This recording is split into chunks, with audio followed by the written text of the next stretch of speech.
Astronomie, astrophysique, cosmologie, astroparticules. Ça se passe là-haut, par Eric Simon.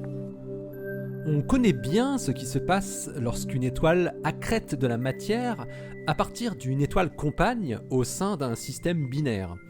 Mais on en sait beaucoup moins dans le cas d'un système triple, où un couple serré d'étoiles accrète la matière de la troisième. Une astrophysicienne américaine montre qu'un tel système produit des effets d'amplification et de pulsation qui peuvent générer des rayons X. De quoi détecter ce type de système triple. Une étude publiée dans les Monthly Notices of the Royal Astronomical Society. Rosanne Di Stefano du Harvard Smithsonian Center for Astrophysics souhaitait comprendre ce qui se passe lorsqu'une étoile transfère de la masse à une paire d'étoiles. Elle a pour cela généralisé le processus classique de l'accrétion entre deux étoiles et produit des simulations détaillées des mouvements de matière dans un tel environnement dynamique à trois corps.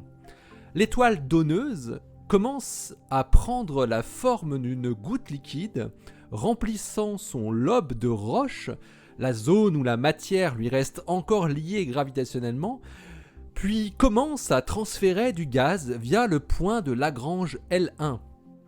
Le lobe de roche et le point de Lagrange L1 fournissent la base mathématique pour calculer exactement ce qui se passe dans un environnement où la gravité et la rotation influencent les mouvements de matière. Mais dans un système triple, tout se complique. Au lieu d'avoir une position fixe par rapport à deux étoiles, comme dans les systèmes binaires, ici, le point L1 effectue une orbite sur une surface tridimensionnelle, et le lobe de roche, lui, montre une pulsation périodique. Il faut se rappeler que les systèmes stellaires triples sont très fréquents, Ils sont même dominants parmi la population d'étoiles très massives connues aujourd'hui. La différence de comportement des paramètres clés de l'accrétion de matière produit, selon Di Stefano, un flux de matière depuis l'étoile donneuse qui est périodique, reproduisant la période de rotation du couple compagnon. Et l'astrophysicienne révèle, grâce à ses calculs transformés en d'élégantes simulations, que la pulsation des transports de gaz ont pour effet d'augmenter fortement le taux de transfert. La vidéo que vous voyez ici montre le comportement du gaz accrété par le couple depuis l'étoile donneuse, formant un système triple. Le gaz est rapidement accrété en formant des volutes complexes autour du couple compact. Cette simulation a été produite par Sophie Schroeder du Niels Bohr Institute et Morgan MacLeod de l'Institute for Theory and Computation au Center for Astrophysics.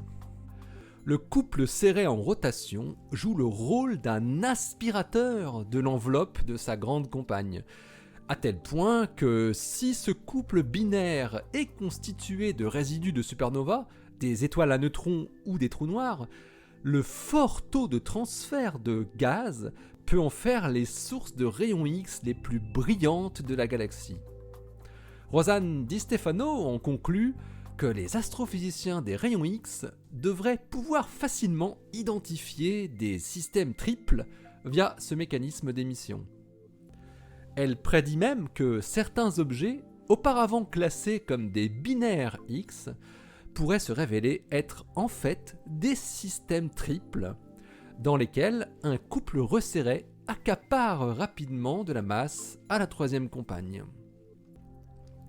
L'article de Rosanne Di Stefano est paru dans Monthly Notices of the Royal Astronomical Society, le volume 491, daté de janvier 2020. Et il s'intitule bien sûr The Dynamical Roche Lobe in Hierarchical Triples. Allez, d'ici la prochaine, portez-vous bien, restez bien les yeux vers le ciel et les pieds sur terre. Salut!